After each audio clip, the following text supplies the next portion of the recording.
hope you are still well, still there. You know, we've been here since 9, and congratulations to you guys for still being here. Well done. Okay, so I'm the last speaker for today, so I'll only take 15 minutes, and then we can proceed and soon to end the whole event, inshallah.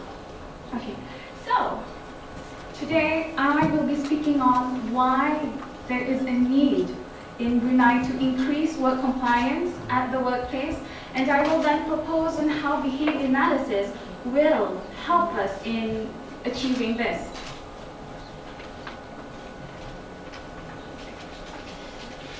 Currently, in Brunei, the Brunei government and the private sector are actively introducing various projects as well as supporting different projects and plans aimed at the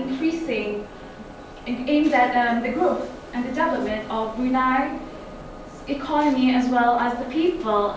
In this month alone, for example, in this month alone, there have been a couple of projects such as the construction of the Temburong aquaculture farm, the first one, and it's intended to rear fresh water fish and prawns in hope that it could be sold commercially in Brunei and hopefully in the export market as well. And another example are the plans to develop the socio-economic status of Kampung Bolkiah residents by providing employment opportunities in areas such as textile tourism, and agriculture. Okay, now these plans are great. I mean, these are just a few from the very many incentives and plans Brunei has for the growth of our country. But I think that plans, projects, incentives alone will not lead to advancement. I'm supposed to click, sorry, all of this. Sorry, yeah. So yeah, there it goes. Yeah, so we need to develop first before we can expect our country to develop. A plan cannot work by itself because behind every plan, behind every idea, behind every project are the people, are the human capital, the human resources. And we, the human capital, is the driving force into bringing all these things to bring us forward. Yeah. So this is how important human capital development is. So my question here is, what is the current state of Brunei's human capital? Are the majority of the Brunei working population performing at a level that could actually bring us towards real, discernible advancement and development? Work practices in Brunei. Big topic here.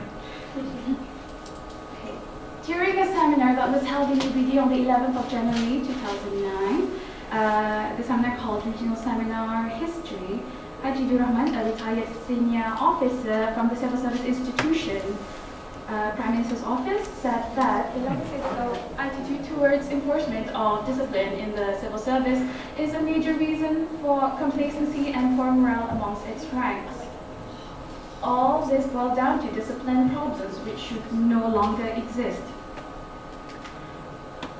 A man with such a vast experience with working in the civil service have pointed these things out.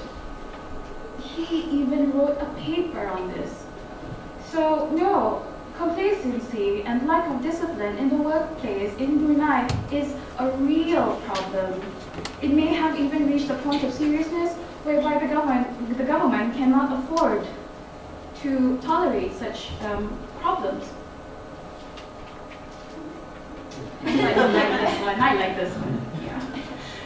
So, the prevalence of poor discipline, complacency, and low morale amongst the human capital can undermine the development of any country. So, we need to start developing strategies on how to reduce these counterproductive behaviors for the benefit of our country's future. So, how can behavior analysis help us? Okay, So before I jump right into the whole different strategies that the different behavioral strategies that we could use to increase compliance at the workplace, I will first need to briefly explain what behavior analysis is all about. Behavior analysis is basically a field of science that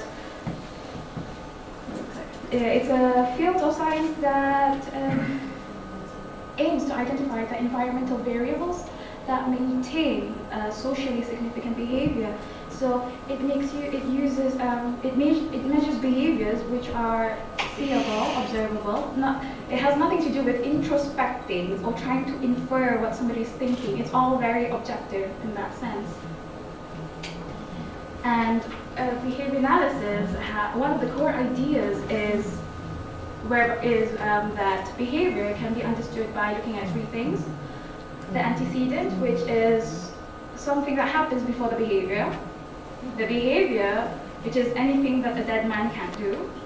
And the consequence is what that behavior leads to. So an example of this is, for example, I've gone to the red light there. Example is when we're driving in our car, right? We would stop when we see a red light. So, well, we usually do, right? We'd stop when we see a red light. And why did we put our foot on the brake? It's because we saw the red light, and that's the antecedent. And we know that the behavior of putting our foot on the brake would cause the car to stop, so that's a consequence. So generally, behavior is controlled by the consequence and the antecedent of a behavior, what happens before the behavior and what happens after the behavior. And all of these are environmental variables which can actually be identified. Okay. So how can we devise a behavior analytical research study that is aimed at increasing compliance at the workplace? First, we'll have to define what discipline actually is. It has to be observable, measurable, not only by the researchers, but also by naive observers. Hence, I have defined discipline as compliance, which is a response to a request. And compliance would then be measured in 3 dimensions. 1, completion of a given task within the set deadline. 2, the accuracy of work. And 3, attendance. So if we can just strengthen these 3 things, we could indirectly eliminate other problems such as low morale, complacency, and other disciplinary issues.